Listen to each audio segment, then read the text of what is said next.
The Invisible Medic. Hook. The helicopter didn't land in the parking lot. It landed on the ambulance bay, rotor wash blasting the sliding glass doors so hard 2 of them shattered inward.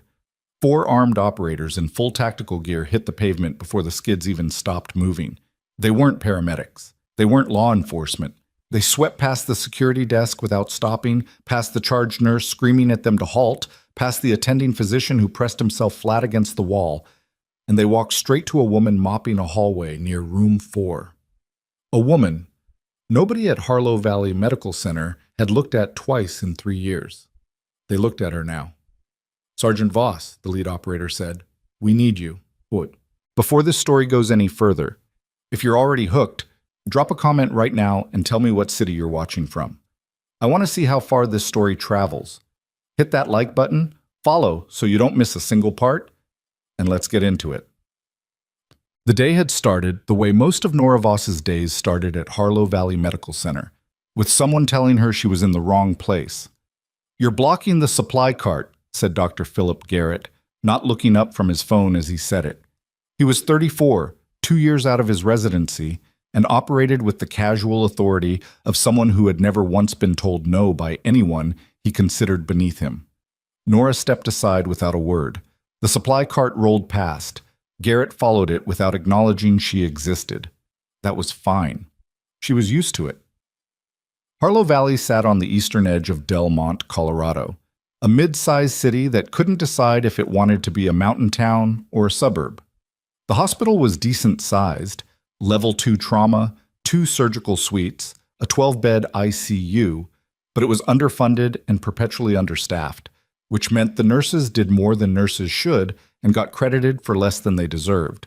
Nora had taken a night shift position here 3 years ago, after 18 months of doing almost nothing. She'd rented a 1-bedroom apartment 6 blocks away. She kept her head down. She mopped when mopping needed doing, changed dressings, administered meds, handled overflow from the ER when the bay was full. She did not volunteer opinions, she did not push back. She existed at the lowest possible volume, which was exactly how she wanted it. The staff had formed their opinions of her quickly, the way hospital staff always do. Competent enough. Quiet. A little strange. Dr. Garrett had once asked her, in front of 3 other nurses, where she had gone to school. And when she'd named the program, he'd made a face that said, "That explains it," without him having to actually say it. Charge nurse Belinda Rowe had decided early on that Nora was the person to call when a task was unpleasant enough that nobody else wanted it. Postmortem care, the combative patients, the rooms that needed to be cleaned after the worst cases. Nora did those things without complaint, which Belinda interpreted as evidence that Nora had no better options, and not, as it actually was, evidence that Nora simply did not care about the hierarchy. She was 31 years old. She had short, dark hair she kept pulled back, a lean build that looked unremarkable in scrubs, and eyes that tracked everything in a room without appearing to. She'd been at Harlow Valley long enough that people had stopped noticing her entirely, which suited her. The less visible she was, the easier this was. This being the waiting. She wasn't sure what she was waiting for exactly. Some days it felt like she was just letting time pass until she figured out what came next. Other days it felt like she was hiding, though she tried not to use that word, even privately, because hiding implied she'd done something wrong. She hadn't done anything wrong. That was the whole problem. By 7 in the morning, the ER was already running behind. A multi-vehicle accident on Route 9 had come in at 5:30. 4 patients, 2 critical. And the overnight team had handed off a mess. Nora had been pulled to the ER floor to help with overflow, which meant she was functioning as a tech more than a nurse, doing whatever needed doing in whatever order it needed doing in. She changed a dressing on a man in Bay 3 who kept calling her sweetie and asked twice if she was sure she was reading the monitor correctly. She was sure. She said so the second time in a tone flat enough that he stopped asking. Dr. Garrett was working the floor. He was good in emergencies, she'd give him that. Fast, decisive, not prone to freezing. But the speed came with a cost, which was that he didn't slow down enough to catch what he was missing. He'd already walked past Bay 6 twice without noticing that the patient's blood pressure had been trending in the wrong direction for 40 minutes. Nora noticed on her second pass through. She stopped at the monitor, read the numbers, looked at the patient, a woman in her mid-50s, post-fall, admitted for observation, and then looked at the chart clipped to the foot of the bed. The admitting notes listed a prior cardiac history that hadn't made it into the electronic record because whoever had typed it up had put it in the wrong field. She went to find Garrett. He was at the nurse's station, writing notes with one hand and scrolling through something on his phone with the other. Dr. Garrett, Bay 6, Mrs. Ferris.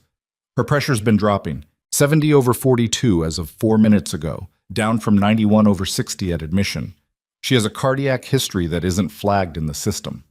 He looked up from his phone just long enough to clock that it was her. I checked her an hour ago. She's fine. An hour ago, her pressure was different. I'll get to her. She's symptomatic, diaphoretic, slightly altered. I said I'll get to her, Voss. He went back to his phone. You're not the attending. She stood there for 2 seconds. Then she turned around, walked back to Bay 6, and pressed the call button for the charge nurse herself, documenting the vitals in the patient record as she did it. 3 minutes later, Belinda came in, looked at the monitor, looked at Nora, and went to get Garrett whether he wanted to be gotten or not. Garrett swept the curtain aside, checked the monitor, and immediately started issuing orders with the confidence of someone who had just discovered the problem himself. He didn't look at Nora. Nobody did. The patient stabilized. Garrett took the credit in the handoff notes. Nora clocked it and said nothing, because saying something would require a version of herself she wasn't ready to be here yet. She went back to the hallway. She picked up the mop. At 11:15, Belinda found her in the supply room and told her that Dr. Garrett had submitted a complaint to nursing administration about her conduct earlier that morning, specifically that she had gone around the attending physician in a way that undermined patient care protocols. Nora set down the box she was holding. I documented a critical change in a patient's condition that had been missed. I know what you did, Belinda said. She had the grace, at least, to look uncomfortable. I'm just telling you what he filed. What does administration want from me? They want a written response by end of week. And they're also looking at whether your scope of practice boundaries have been an ongoing issue. She paused. There were 2 other complaints. One from March, one from last fall. I didn't know about them until this morning. Nora was quiet. March was the intubation she'd assisted with when the attending was delayed and the patient was 2 minutes from coding. Last fall was the pediatric case where she'd flagged a medication dosage that was wrong by a factor of 2. Both times she'd been right. Both times, apparently, it had been filed away. Is this going toward a termination? She asked. Belinda didn't answer fast enough. Okay, Nora said. I'll have the response in by Thursday. She went back to work. She did not let her hands shake because she'd trained herself out of that a long time ago, in circumstances considerably worse than this. She did not replay the conversation in her head on a loop. She made a list, she was always making lists, of what the response letter needed to address, in what order, with what documentation attached. She had copies of everything. She kept copies of everything. That was a habit, too, from before.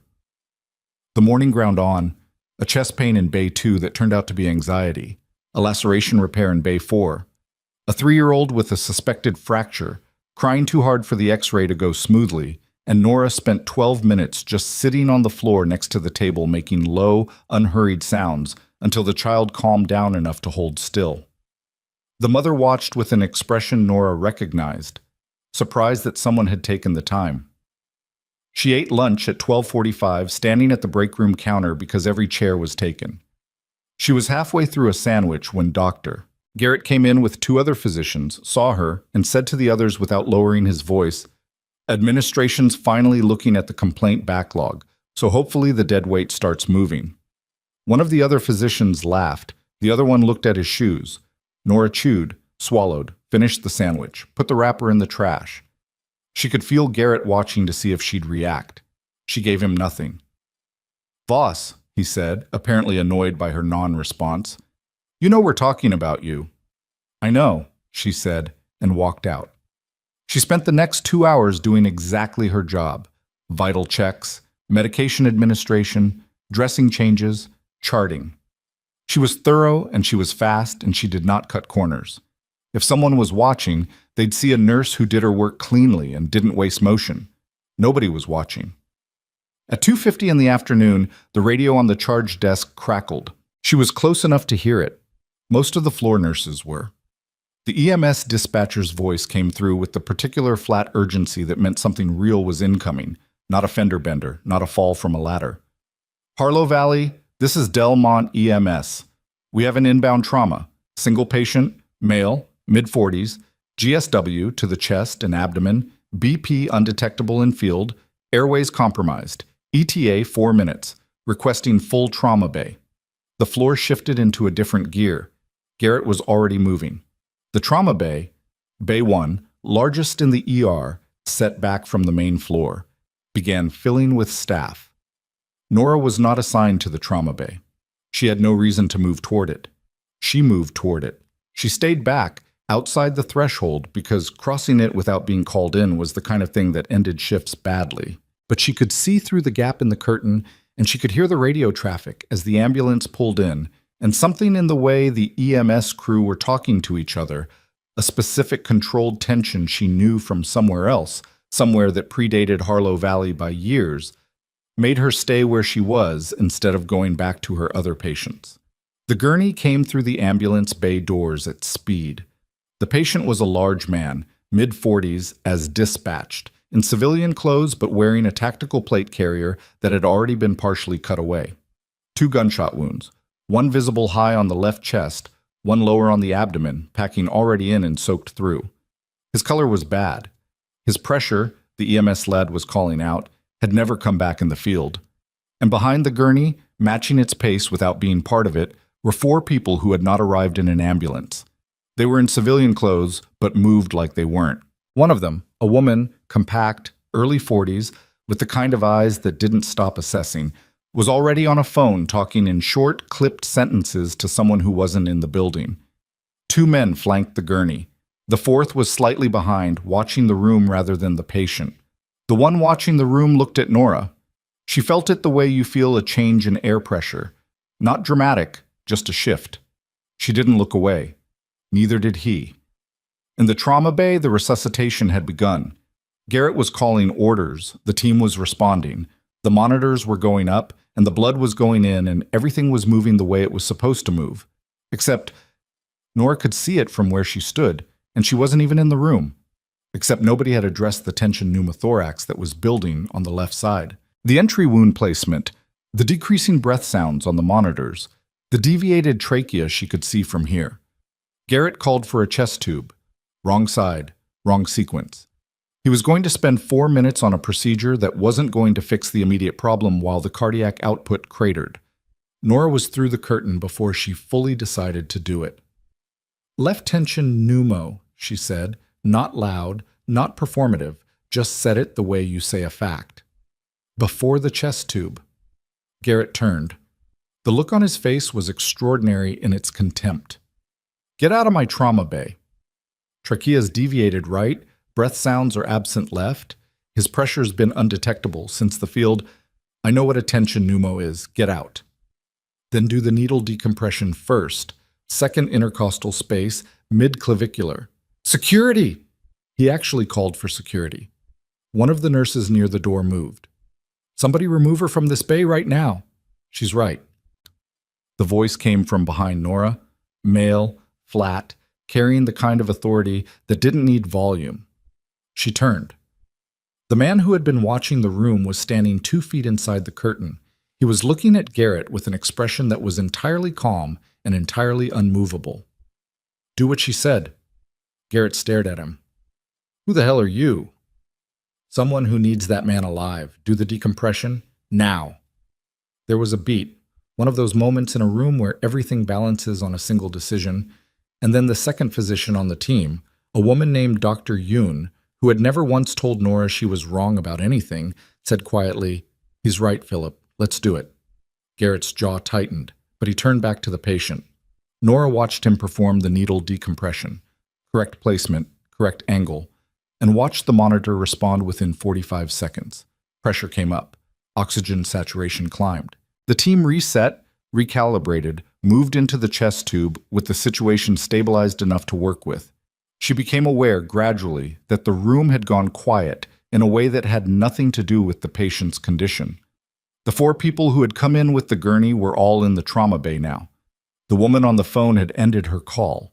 They were arranged around the room with the practiced casualness of people who had done this, secured a room, many times before. The one who had spoken to Garrett was standing next to Nora. "Good call," he said, still in that flat, uninflected voice. She looked at him. "Who is he?" Meaning the patient. "Someone important." He paused. "We need a minute with you when this stabilizes." "I don't know you." "No," he said, "but you know what he's wearing under those clothes." He meant the plate carrier. "And you knew what you were looking at the second that gurney came through the door. That's not ER nursing." She said nothing. "My name is Decker," he said. "We'll talk." The next 40 minutes were the kind of controlled chaos that Nora could navigate with her eyes closed, or would have been, except that she wasn't supposed to be in this room, and Garrett spent those 40 minutes performing a masterclass in pretending she wasn't there, while also making sure every order he gave was loudly, elaborately attributed to himself. She assisted where she was needed. She stayed out of where she wasn't. The patient, whoever he was alive and trending towards stable by the time the trauma surgeon arrived to take over. When the surgeon took the room, Decker touched her elbow. "Now," he said. They went to the family consultation room at the end of the hall, which was small and beige and smelled like old coffee. Decker sat across from her. The woman from the phone stood near the door. The other 2 were elsewhere, she assumed. "Your name is Nora Voss," Decker said. "You've been working here for 3 years. Before that, 18 months with no traceable employment. Before that," he set a folder on the table between them, "you were a special operations combat medic attached to a classified forward support unit out of Fort Delray. 6 deployments, decorated twice. And then 18 months before your contractual service end date, you were administratively separated." The room was very quiet. "The separation was for conduct unbecoming," Decker continued. "Specifically, you were cited for falsifying medical records and disobeying direct orders during a classified operation in country. You were processed out quietly. No court-martial, no public record. Just gone." Nora looked at the folder. She did not touch it. "The man in that trauma bay," Decker said, "is Commander Dale Rourke. He commanded your unit during your 2nd and 3rd deployments." She looked up. "He's been trying to reach you for 8 months, the woman near the door said. Her name, Nora would learn, was Sato. Unofficially, through channels that don't officially exist. "He was shot," Nora said. "Yes." "By whom?" Decker and Sato exchanged a look that was a fraction of a second too long. "That's what we need to talk about," Decker said. Nora sat back. She was aware of her own heartbeat in a way she hadn't been in a while. Not fast, not panicked, but present. Heightened. Like a frequency she'd tuned out years ago was suddenly back in range. "My separation was legitimate," she said, and the words tasted like something old and rotten, like she'd been keeping them in a jar. "That's what the record says." "The record," Sato said, "is a document prepared by one person, approved by one person, and buried in a file that was never intended to be reviewed." She paused. "Commander Rourke didn't believe it then. He doesn't believe it now." "What does he believe?" Another look between them. Then Decker said, "That you were removed because of what you saw, not what you did." The fluorescent light in the consultation room flickered once. Outside in the hall, someone's radio crackled with routine traffic. Nora could hear the ER floor operating, its sounds familiar and separate from this, like 2 different worlds running in parallel. She said, "I need to know who shot him." "We have a name," Decker said. "We're not certain yet if it's—" "Give me the name." He looked at her for a moment. Then he said, "Harmon Steck." The name landed like a physical thing. Nora kept her face still through practice rather than calm. Her hands, flat on the table, did not move. She drew one slow breath and released it. "Colonel Harmon Steck," she said. "He was promoted. Brigadier General, as of 14 months ago." She stood up. Not from agitation. She didn't pace. She didn't move to the window. She stood up because sitting suddenly felt like a posture she could no longer maintain. "He knows I'm here," she said. It wasn't a question. "We don't know that," Decker said. "He's been monitoring me since the separation. He doesn't know I know that, but I do. She stopped. How did Rourke get shot? Ambush, Sato said. Unmarked vehicle, two-man team, professional. Rourke had been conducting his own inquiry into the Steck matter. Someone tipped. Someone inside. Someone inside, Sato confirmed. Nora walked to the door, stopped, turned back. Decker was watching her with an expression she recognized. She'd seen it on assessment officers, on unit commanders, on people evaluating whether a person was going to be useful or a problem. She'd been evaluated enough times to know she usually came out in the wrong column. Why come here? She said. If Rourke needed medical care, why not a military facility? Why expose him, and yourselves, at a civilian hospital? 2 reasons, Decker said. First, we didn't know who to trust inside the system. A military hospital means a chain of command that potentially includes people who work for Steck. He paused. Second, Rourke was conscious long enough in transport to give us one instruction. Nora waited. He said, "Bring him to you," Sato said. The fluorescent light flickered again. In the hallway beyond the consultation room, Nora heard something. A sound out of register with the normal ER floor noise. Not a monitor, not a crash cart. Footsteps with a particular cadence, deliberate and unhurried, moving toward the trauma bay. She was out of the consultation room before Decker could finish standing up. The hallway was normal. Nurses at the station, a patient being wheeled toward radiology, the ambient percussion of a busy floor. Nothing obviously wrong. But Nora had spent years in environments where nothing obviously wrong was the thing you learned to distrust most, and the feeling was on her skin now like static. She walked the hall toward the trauma bay. The trauma surgeon was still inside with Rourke, and 2 of Decker's people were stationed outside the bay, in the easy, practiced posture of people who looked like family members waiting and were not. And then she saw him. He was not in the trauma bay. He was at the nurses' station, 30 feet away, talking to Belinda Rowe with the relaxed authority of someone who belonged exactly where he was. Civilian clothes, dark jacket, no tie, silver hair. The build of a man who had been physically imposing once and still carried the structural memory of it. He hadn't seen her yet. Nora stepped back into the alcove beside the supply room doorway and stood very still. She had not seen this man in 3 years, 4 months, and some number of days she had deliberately stopped counting. She had in that time imagined seeing him in airports and parking lots and grocery stores, the way your mind produces a face you're afraid of in any crowd. Each time it had been wrong. A stranger with a similar build, a similar hairline. She had trained herself to ignore the reflex. This was not a reflex. This was Brigadier General Harmon Steck, standing at the nurses' station of Harlow Valley Medical Center, asking Belinda Rowe a question Nora was not close enough to hear. Belinda answered, pointed. Down the hall, toward the trauma bay, toward the consultation room, toward the direction Nora had just come from. Steck thanked her and turned. His gaze moved down the hallway with the systematic efficiency of a man who was looking for something specific, and when it reached the alcove where Nora was standing, it stopped. For 3 full seconds, neither of them moved. Then Steck smiled. It was the smile of someone who has been patient for a very long time and has just run out of the need to be. For 3 full seconds, neither of them moved. Then Steck smiled. It was the smile of someone who has been patient for a very long time and has just run out of the need to be. Nora did not run. Running was a decision, and decisions made from fear were decisions made badly. She'd had that drilled into her at 22 years old in a training environment considerably less forgiving than a hospital hallway, and the lesson had calcified into something close to reflex. She stepped out of the alcove instead, back into the hallway's full light, and let him see her clearly. If he was surprised that she didn't bolt, he didn't show it. He walked toward her with the unhurried ease of a man who had never once been told he couldn't go where he was going. She had 9 seconds, approximately, before he reached her. She used 3 of them to locate Decker's 2 people outside the trauma bay.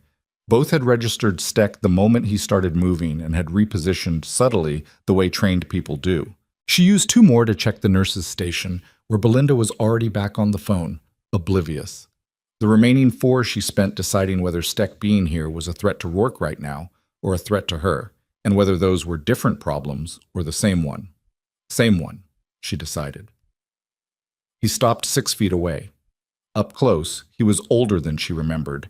The silver hair had thinned at the temples, the lines around his mouth had deepened, but the fundamental structure of him was unchanged. The stillness, the sense that he occupied space differently than other people, as if he had calculated exactly how much room he needed and was using precisely that amount. "Nora," he said, like they'd seen each other recently, like this was a hallway at Fort Delray and not a civilian ER in Del Monte, Colorado. "You're in a hospital," she said, "which means you either have a medical emergency or you're trespassing." "I heard there was an incident. A man brought in under unusual circumstances." He glanced toward the trauma bay. "I wanted to make sure everything was being handled correctly. Visiting hours are posted at the front desk." He looked at her for a moment. The smile had faded to something quieter and less readable. "I'm not here to cause a scene," he said. "I'm here because I was concerned. Rourke is a decorated officer. Whatever's happened between us professionally doesn't change that." She said nothing. "You look tired," he said. 3 years in a place like this." He glanced around the floor, at the worn linoleum, the fluorescent lights, the handwritten notes taped to the supply room door. "It's not what your training was for. I'm fine with where I am." "No," he said, still quiet. "You're not. But I understand the choice." He paused. "I only want to talk. You and I have things we've left unfinished. We don't have anything. Nora." Something in his voice shifted. Not harder exactly, but more direct. Less performance. "You've been careful, I'll give you that. Whatever you think you've been doing here these past 3 years, you've been careful about it. But careful runs out eventually, you know that." She held eye contact and kept her breathing even. The words were designed to land a certain way, to tell her he knew something, to make her wonder how much. She had no way to know if it was real or leverage. Both possibilities required the same response, which was to give him nothing. "I need to get back to my patients," she said. She turned and walked away from him. Not fast, not slow. The exact pace of someone whose shift was not finished and who had other places to be. She felt his eyes on her back the entire length of the hallway. Decker was waiting for her outside the consultation room. He had watched the exchange from 40 feet away, and his expression now was the controlled tension of someone running calculations. "How long has he been monitoring you?" he said, low, as she reached him. "At minimum, since the separation." She kept walking. He fell in beside her. "He has someone inside this hospital, or he wouldn't have found us this fast.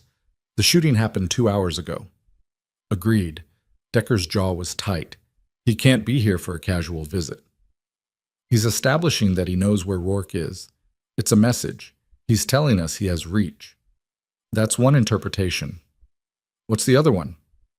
That he came to finish it, Decker said, and walked the floor to figure out how. She stopped walking. They were in the corridor between the ER and the main hospital, a transitional hallway nobody lingered in. "Is Rourke stable enough to move?" "The surgeon says another 2 hours at minimum before—" "I'm not asking about ideal. I'm asking about survivable." Decker looked at her. "Probably. With risk." "Then you need to start making that call." She turned to face him. "Steck doesn't do anything without a plan already running. He's been ahead of this for long enough to get here 2 hours after the shooting. That's not improvised.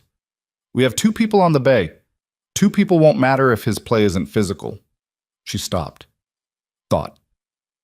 "He's going to use the hospital. He's going to use the administration, or law enforcement, or some flag he can wave that gets Rourke moved somewhere he controls." She could see it taking shape in her head the way tactical problems always had. Not as a series of steps, but as a whole shape, the probable end state first and the current position mapped against it. "He'll make it look official. He always makes it look official." Decker absorbed that. "How long do we have?" "However long it takes him to make one phone call." Back in the trauma bay, the surgeon, Dr. Aldine, a compact woman with 20 years of trauma experience and the direct manner that came with it, was finishing her initial assessment of Rourke with the considered unhappiness of someone who would rather have better options. She had accepted the presence of Decker's people in the bay with the focused pragmatism of a surgeon who had learned that politics and trauma ran on separate tracks, and what she cared about was the second track. "He's holding," she told Decker when they came in. "Pressure's better." The chest is still a concern. I want him in a CT before I commit to the next step. She looked at Nora, who was not officially part of this case and was not being asked to leave. The needle decompression bought him time, another 10 minutes. She didn't finish the sentence. She didn't need to. We may need to move him, Decker said. Aldine's expression went flat. To where? A secure facility. He's not stable enough for that. I understand. I don't think you do. She turned to look at Rourke, who was unconscious, intubated, the monitors above him displaying numbers that were trending better, but not safe. Moving him right now introduces a real probability of killing him. Whatever you're protecting him from, dead is dead. Decker said nothing. Aldine looked at Nora again. Is this what you're recommending? Nora had not expected the question. It was the first time in her 3 years at Harlow Valley that anyone in a clinical role had asked her what she recommended. The directness of it knocked something loose in her chest, briefly, before she put it aside. Stabilize him here as long as we safely can, Nora said. But we need a controlled perimeter on this room, and we need it now. Controlled perimeter, Aldine repeated. In my ER. Yes. The surgeon looked at her for a moment, then she looked at Decker. Whatever she read in both of them, it was enough. Do what you need to do, she said. But nobody touches my patient without going through me. The next hour moved the way bad hours move. Too fast and too slow at the same time, events piling on top of each other with no space to process before the next one arrived. Decker got 2 more people into the hospital through the main entrance, plain-clothed, positioned at the primary access points to the ER. Sato, working her phone in a supply room Belinda had no idea had been appropriated, was running communications with someone up a chain that Nora wasn't read in on and didn't ask about yet. Steck had not left the building. One of Decker's people tracked him to the hospital's main lobby, where he had sat down in a chair near the information desk and was scrolling through his phone with the patience of someone who had nowhere else to be and knew it. Garrett, for his part, had filed a formal complaint with the nursing supervisor about Nora's presence in the trauma bay. She found out about it when the nursing supervisor, a thin man named Paris, who communicated almost exclusively through written memos and a particular set of disapproving facial expressions, appeared at her elbow during a medication run and informed her that she had been formally removed from ER floor duties for the remainder of the shift and was expected in the supervisor's office before clocking out. There are active patients on this floor, she said. Other nurses will cover them. Paris was already looking at his clipboard. Dr. Garrett has submitted a detailed account of the incident in Bay 1. Given the prior complaints on file, a patient would have died, Nora said. She said it without heat, just the fact of it, placed plainly between them. Paris looked up at that, slightly startled, as if he hadn't expected the directness. That's not my characterization, Dr. Aldine's. She watched him process that. Aldine had 30 years at this hospital, and her credibility was not something even Paris would want to step in front of. If Dr. Garrett wants to file a complaint, he can file it. I'll be in your office before my shift ends. She walked away from him the same way she'd walked away from Steck, measured, without visible weight. But something was shifting in her, and she was aware of it. A tightening, or maybe a loosening. She couldn't tell which, and that in itself was notable, because she'd spent 3 years keeping the two carefully separate. The part of her that functioned here, in the low register, in the mopped hallways and the ignored corners of the shift, and the part she'd buried, or tried to, which had no name for this environment because it had been built somewhere else entirely. Rourke had said, bring him to her. She turned that over again. 8 months of trying to reach her.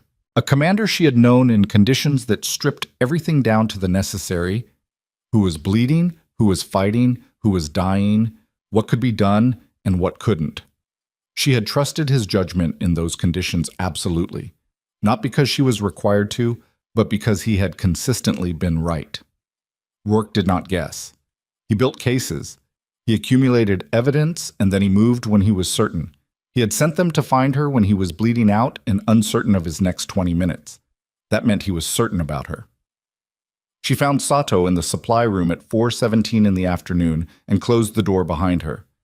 I need to know what Rourke found, she said, before he was shot, whatever the inquiry turned up. Sato looked up from her phone. That's need to know. I just established that I need to know. That's not how. Steck is sitting in your lobby, and I've been living 300 miles from Fort Delray for 3 years, and he still walked through that door inside 2 hours of the shooting. She kept her voice level. He knows I'm involved now. Whatever protection my low profile gave me, it's gone. So if you want me useful for anything beyond the next 20 minutes, I need context. Sato studied her for a moment. The same kind of evaluating look Decker had given her, but sharper, less patient. Rourke identified a pattern of financial diversion tied to a classified logistics operation that ran through your unit's second deployment. Funds allocated for field medical supplies were being rerouted. Rerouted where? That's still being worked. But the diversion required falsified medical records. She paused. Your medical records. The supply room was very small. The fluorescent light here was steadier than the one in the hallway, an irony Nora noticed and set aside. He used my files, she said. Someone did. Records filed under your identification with your service number, documenting treatments that didn't happen, supply disbursements that didn't occur, establishing a paper trail that justified the diversion. Sato's voice was careful, not sympathetic exactly, but precise in the way someone is when they're delivering information they know will land hard. When you flagged the discrepancies during the third deployment, you weren't just inconvenient. You were the one person who could demonstrate that the records were falsified because you were there and you knew what actually happened. Nora sat down on a box of IV supplies. She did it without deciding to, which told her the information had hit harder than she'd let herself register. The conduct unbecoming charge, she said, fabricated, built on the same falsified records, which by that point Steck had positioned as the authoritative version. Sato set her phone down. He needed you gone before you could figure out what you were looking at. The separation was the fastest way to do it without a court-martial, which would have created a formal record. And Rourke? Rourke was mid-deployment when it happened. By the time he could investigate, the records had been sanitized and you were already out. She paused. It took him 5 years to reconstruct enough of it to understand what he was looking at. The inquiry he was running when he was shot. He had testimony, documents recovered from secondary sources, enough to take to the Inspector General. Had he filed yet? No. Does Steck know how far it went? Probably, which is why Rourke got shot. Sato picked her phone back up.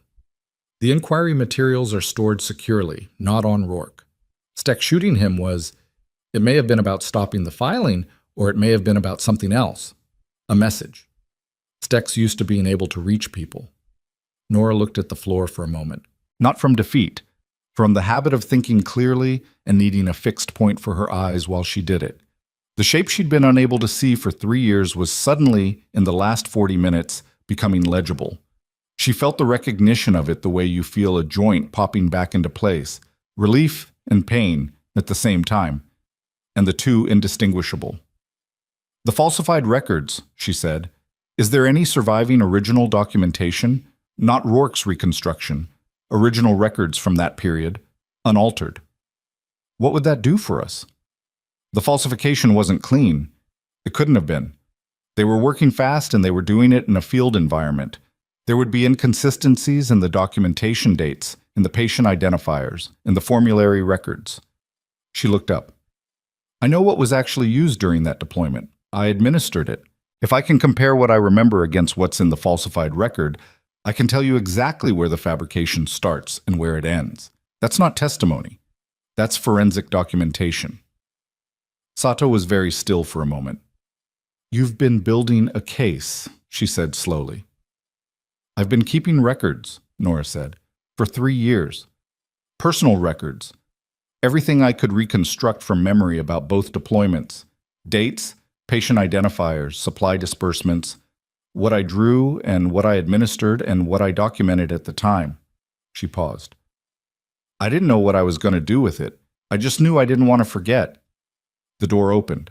Decker, without knocking. We have a problem.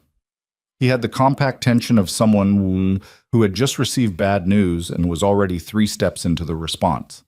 Steck made a call 20 minutes ago. We just got confirmation.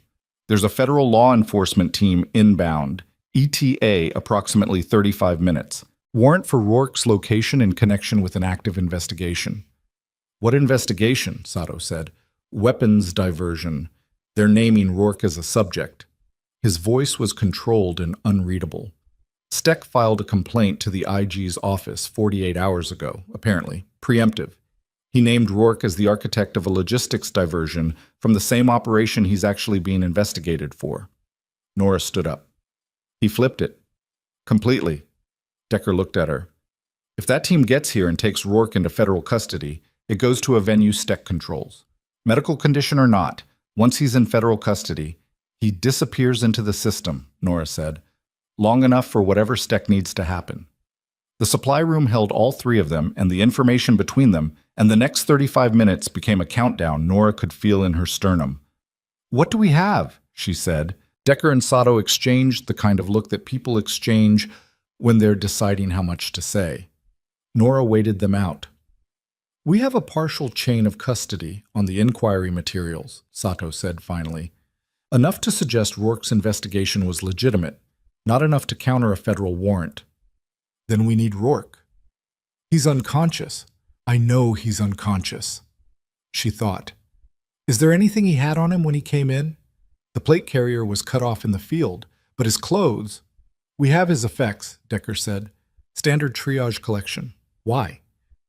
Because Rourke doesn't move without documentation. He's been doing this for 8 months and he knows the risk he's running. If he sent people to find me specifically, he had a reason that goes beyond my medical skills. She looked at Decker. Get his effects. Decker left. Sato pulled up something on her phone. The supply room was quiet for 30 seconds. Why you? Sato said, not unkindly. Specifically, out of everyone.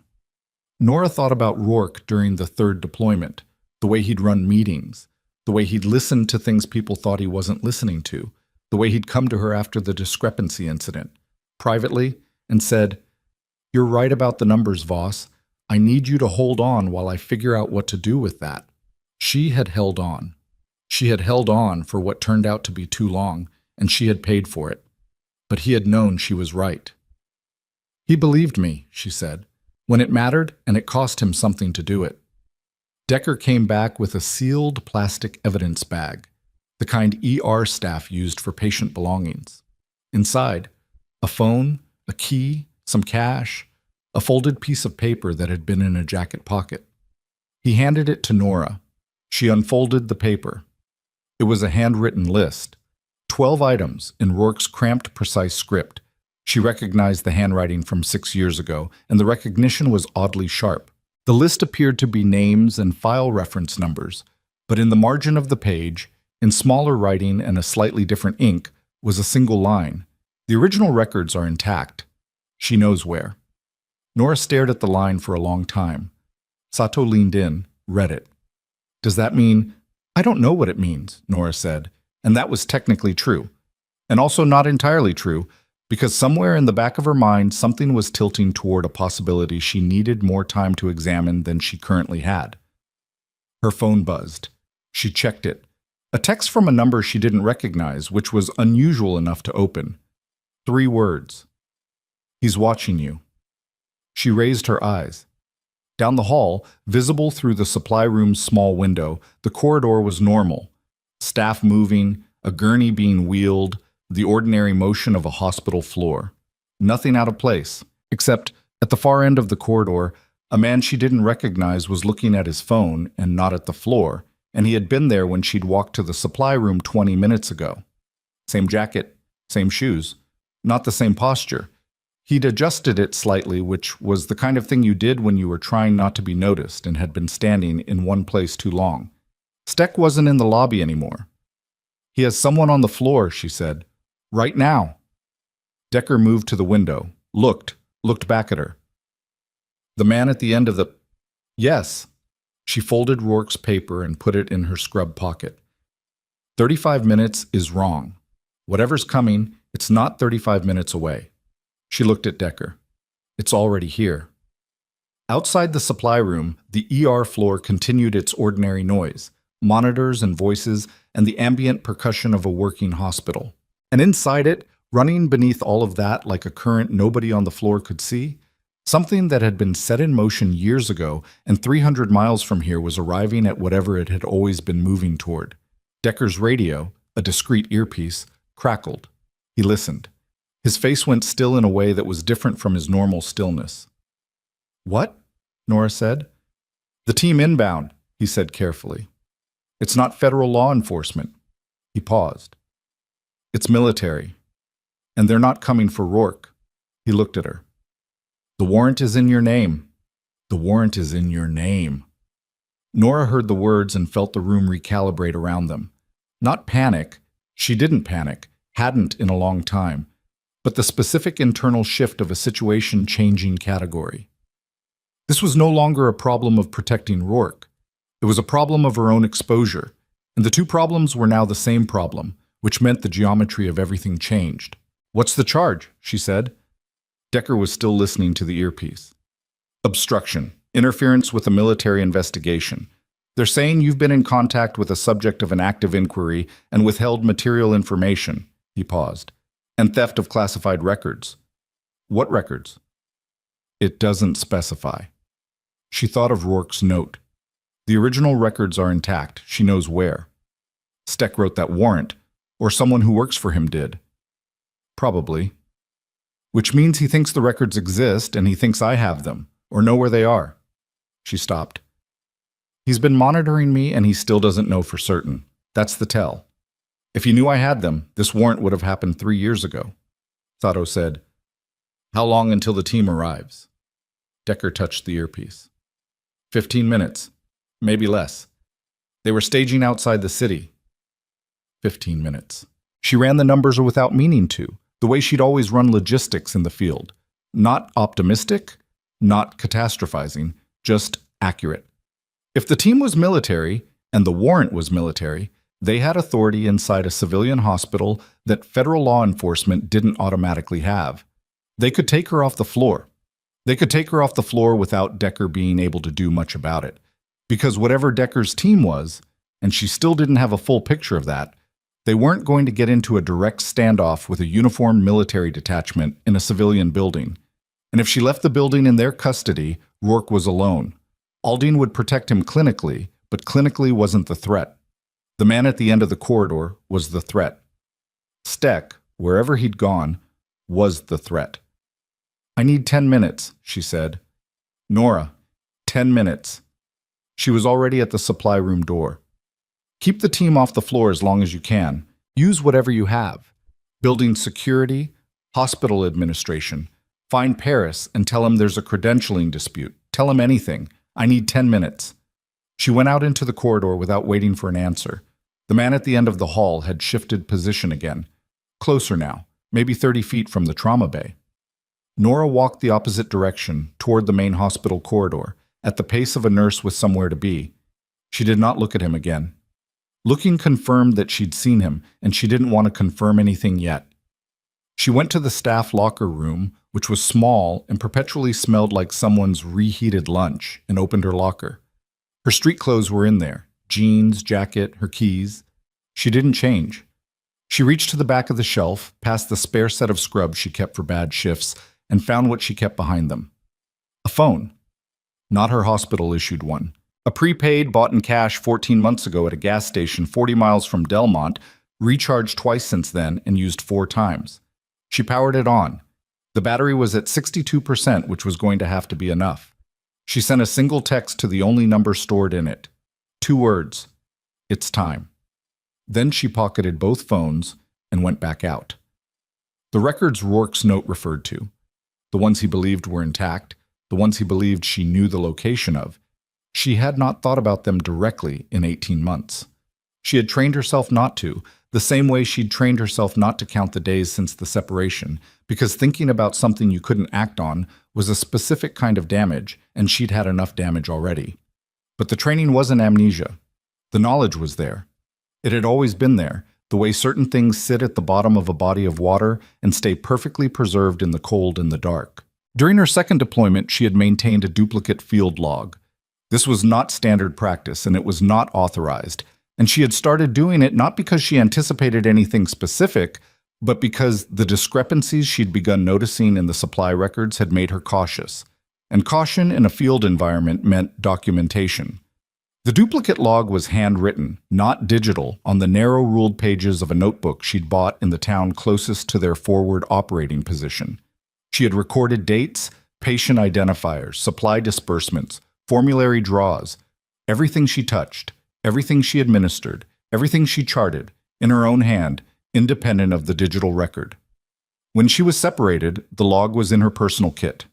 Personal kit came with her. She'd understood in the weeks after the separation, when the full shape of what had been done to her was still assembling itself, that the log was significant, though she couldn't yet articulate how. She had moved it twice in the first year. Once when she thought she was being followed in the town she'd briefly stopped in. Once when she'd arrived in Delmont and decided that her apartment was not a secure location for something she didn't yet understand the full value of. It was in a storage facility 12 miles outside of Delmont. Unit 47, East Row. A key she'd had cut from the original and kept on a ring separate from everything else, because the original she'd put somewhere that was not in Delmont and not in Colorado at all. She was not going to be able to get there in 10 minutes, but the existence of it, that she could establish, the chain of custody, that she could begin. And she had the prepaid phone, and she'd sent the 2 words, and if the person on the other end of that number was what she believed them to be, the next 40 minutes might look different from what Steck was planning. Decker found her in the corridor near the trauma bay. Paris has been stalled, the hospital director is involved now, and there's a conversation happening about jurisdiction and institutional protocols that will buy us approximately 8 minutes. He fell in beside her. What do you need? I need Rourke to be conscious, or I need something that establishes the legitimacy of his inquiry, independent of his testimony. We have partial documentation. Partial isn't enough to counter a preemptive IG filing. She stopped walking. What's the team coming for? Military police, CID? CID? Criminal Investigation Division. Not random, targeted, specific. Someone had written a detailed complaint, not a flag. Who signed the warrant? Decker hesitated. Who signed it, Decker? Colonel Ambrose Fitch, IG's office. He paused. He was on Steck's staff 2 years ago. There it was, not a coincidence. A planted asset, positioned and waiting. She'd spent 3 years thinking Steck had moved on, that the separation had bought him whatever he needed, and she'd been neutralized as a variable. She'd been wrong about that. She'd been a loose end he was patient about. The man at the end of the corridor was gone. She registered his absence before she fully processed it, and the absence was worse than his presence had been. If Steck had pulled him back, it was because the CID team was close enough that the surveillance position was no longer necessary. The next phase was starting. I need to get to Rourke, she said. Aldine isn't going to... I'm not asking about Aldine. She was already moving toward the trauma bay. The bay was quieter than it had been 2 hours ago. The controlled crisis atmosphere had settled into the sustained vigilance of post-acute management. Rourke was still intubated, still sedated, the monitors above him reading numbers that were holding rather than climbing. Aldine was at the workstation in the corner, reviewing imaging on a screen with the focused unhappiness of someone who had found something she didn't like. Nora came to the bedside. Rourke's color was marginally better. His hands were large and still, and there was a particular quality to his stillness that was different from unconsciousness. It was the stillness of a body that was fighting, that hadn't stopped, just withdrawn inward to do it. She had not looked at him since the trauma bay floor, when there had been too much else to attend to. Now she looked. He had more gray in his hair than she remembered, a scar she didn't recognize on the left side of his jaw, recent, maybe 18 months. His size was the same, but something in his face had changed in 6 years, something that wasn't aging exactly, more like accumulation. The particular expression of a person who has been carrying something heavy for long enough that the carrying has changed the shape of them. She knew that expression. She saw it in the mirror sometimes on the bad mornings. I'm sorry it took me this long, she said, quietly enough that Aldine couldn't hear. She wasn't sure who she was talking to, Rourke or some accounting she was having with herself. Maybe both. Aldine said without looking up from the screen, his pupils are reactive. GCS has been trending up over the last 30 minutes. He may come up from sedation naturally in the next 2 to 3 hours. We may not have 2 to 3 hours. Aldine turned. What does that mean? There's a team coming to remove him from this hospital within the next 10 minutes. The surgeon was quiet for a moment. Remove him. On what authority? A warrant. Military jurisdiction. He is not stable for transport. I know. I will make that case formally and loudly to whoever walks through that door. I know you will. Nora met the surgeon's eyes. I'm asking you to buy time, whatever you can. Aldine looked at her for a long, assessing moment. Nora had the sense of being weighed by someone who did not have the patience for insufficient measures. You need to tell me what's actually happening, Aldine said. Not the version where I'm kept at clinical arm's length. The real version, Nora told her. Abbreviated, specific, no editorializing. 2 minutes, the essential shape of it. Aldine listened without interrupting, which was more restraint than most people managed. When Nora finished, the surgeon turned back to the imaging screen, looked at it for a moment that had nothing to do with the imaging, and then said, I can cite hemodynamic instability and contraindicate transport with a formal written refusal. That's a legal protection for the hospital, and it can be overridden, but it takes time to override. That's all I need. Aldine nodded once. Go do whatever you're going to do. Outside the trauma bay, the ER floor had shifted into a register that hospital staff knew and civilians didn't. The almost imperceptible adjustment of a space under external pressure.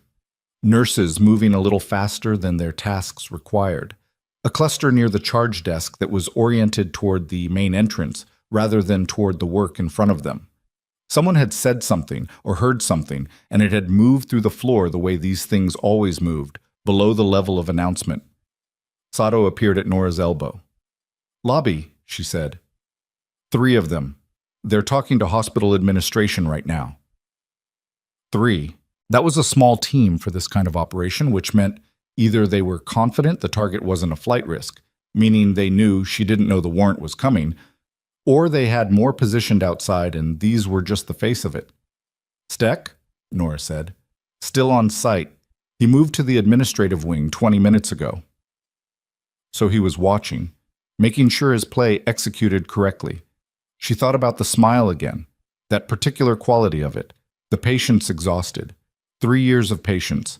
She wondered what had changed, what had made right now the moment, and then she understood. Rourke's inquiry had nearly reached the IG. The filing was imminent. Steck couldn't let it land. He needed Rourke neutralized, and he needed the records.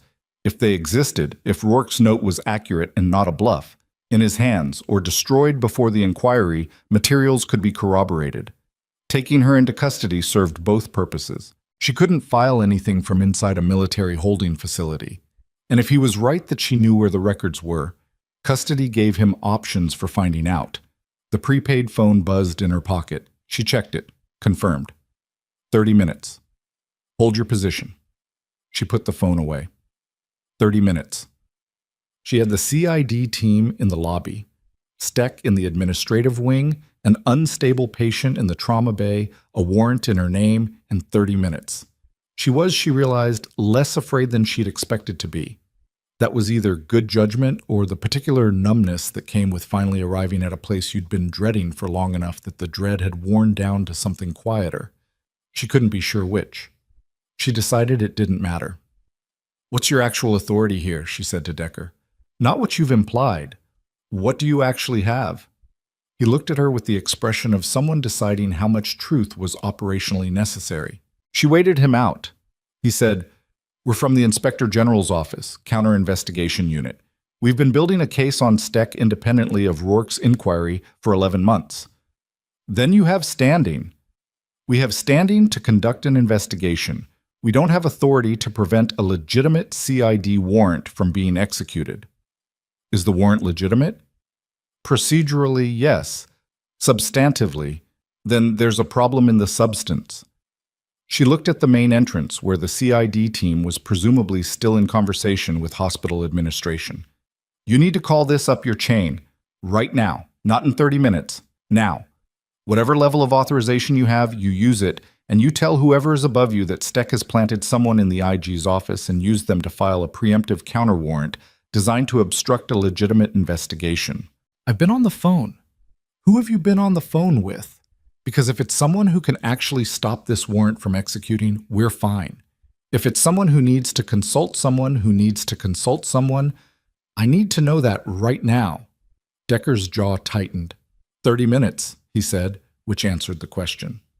She had 30 minutes and a CID team in the lobby, and Steck 40 feet from the administrative wing, and none of it was resolved yet. Okay, she said. Then I'm not running. I'm not hiding. She looked at Sato. I need a room with good visibility to the main corridor, something central. That's the opposite of, I know what it's the opposite of. She looked back at Decker. Steck needs me scared and compliant. That's how this works. The warrant is designed to look overwhelming, so I fold. If I fold, he gets what he wants and your case goes with it. She paused. I'm not going to fold, Sato said quietly. What are you going to do? Nora reached into her scrub pocket and took out Rourke's folded note. Held it. I'm going to be visible, she said. Somewhere Steck can see me, somewhere your team can cover me, and I'm going to wait for my 30 minutes. She walked to the nurse's station. Not the trauma bay corridor, not a side room. The open center of the ER floor where the charge desk sat and the sightlines ran in all directions. Belinda was there, flustered with something that had nothing to do with any of this. Nora sat down at the end of the station, pulled out a chart that needed completing, and began completing it. Her hands were steady. She had trained them to be. Garrett appeared from somewhere. She hadn't seen him in the last 90 minutes and had stopped tracking him, which was a small mistake. And when he saw her sitting at the charge desk, something in his face shifted. Not the contempt she'd gotten used to, something more uncertain. Paris is going to have you escorted out, he said, stopping several feet away. I'm aware. There are military people in the lobby. Something about you. Also aware. He was quiet for a moment. She kept writing. What happened in Bay 1? He said finally. The decompression. She looked up. His expression was uncomfortable in the specific way of a man who is trying to formulate something he didn't have a template for. You were right, he said. It came out like something he'd been holding at arm's length and had finally, reluctantly, put down. I was moving to the chest tube and you were right. She held his gaze for a moment. Yes, she said. I was. He didn't have a follow-up for that. He walked away. The main entrance doors at the far end of the lobby were visible from the charge desk. She'd positioned herself specifically for this. She saw the CID team moving through the hospital corridors at 4:48 p.m. 3 agents in civilian clothes, 1 in uniform, a hospital security officer accompanying them with the look of someone deeply unhappy about what they'd been asked to do. They were 40 seconds away. Behind her, she was peripherally aware of Decker's people repositioning, Sato somewhere near the trauma bay corridor. The floor continued its ordinary work around all of it. A patient's call bell. Someone on the phone at the far end of the station. The monitors and the noise and the smell of the place that had been her geography for 3 years. The team entered the ER floor. The uniformed agent, a captain she could see now, CID insignia, spotted her at the charge desk and moved with the directness of someone with a destination. She set down the chart. She stood up. She put her hands visibly at her sides. Nora Voss, the captain said, stopping 6 feet from her. Yes. He produced a document. I have a warrant for your detention pending investigation. You're asked to come with us. I know what the warrant says, she said, and I want to confirm you have it, and I want to confirm I understand my rights under it. She kept her voice level and clear, loud enough for the nurses at the station to hear, loud enough for Belinda 2 feet away whose eyes had gone wide. Visible. She was being visible. Before I respond, I want to know the name of the officer who signed this warrant. The captain blinked. It wasn't the response he'd expected. That information is in the document. Colonel Ambrose Fitch, she said, IG's office, who was on the personal staff of Brigadier General Harmon Steck until 14 months ago. The same Brigadier General Steck who is currently in this building. She looked past the captain toward the administrative wing corridor. Who, I would suggest, you might want to locate and question about why he's here and what his relationship is to the subject of the warrant he arranged. The captain's expression shifted. Not dramatically, CID agents were trained out of dramatic expressions, but she saw it. A hesitation, a calculation starting. Ma'am, I will cooperate fully with a legitimate investigation, she said. I have been cooperating. I have documentation that has material bearing on an inquiry that was being conducted by Commander Dale Rourke before he was shot today. She looked at the agent directly. Shot. Today. In this city. And 3 hours later, there's a warrant in my name signed by an officer with ties to the man who had the most to lose from Rourke's inquiry. She paused. I'm not resisting. I'm informing you of what you're standing in. The CID team had stopped moving. The captain was very still. Somewhere to her left, a door opened. She knew without looking that it was Steck, the particular quality of the silence that preceded him, the way the room's air pressure seemed to adjust. She heard his footsteps on the linoleum, measured and unhurried as always, and then he stopped. She still didn't look at him. Captain, Steck said from 12 feet away, I'd recommend you proceed. The captain looked from Steck to Nora and back. In his face was the calculation of a man who had been handed something that was supposed to be simple and was discovering the complications in real time. Sir, the captain said carefully, are you personally known to the subject of this warrant? A pause. She was under my command, years ago. And you have an interest in the execution of this warrant? Another pause. Longer. I'm here as an observer. Sir, if you have a personal relationship to the subject, I said observer, Captain. The edge in Steck's voice was the edge of a man whose patience was not limitless after all. Nora finally looked at him. He was standing in the corridor entrance, 15 feet away, and for the first time since the lobby that afternoon, the calculated ease was not quite holding. There was something underneath it, not fear, not yet, but the structural preform of it. The awareness of a situation not executing as designed. She held his gaze. Her prepaid phone buzzed in her pocket. She did not break eye contact with Steck when she reached for it, did not break it when she checked the screen. 2 minutes. Feed live now. Her free hand went to the small of her back, beneath the scrub top. She had put the recording device there 90 minutes ago when she'd gone to her locker.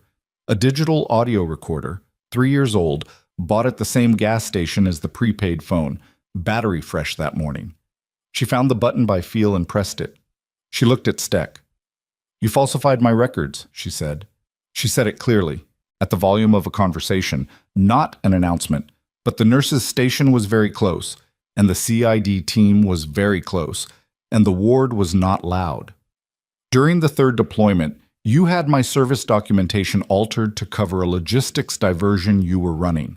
When I identified the discrepancy, you used the falsified records to separate me.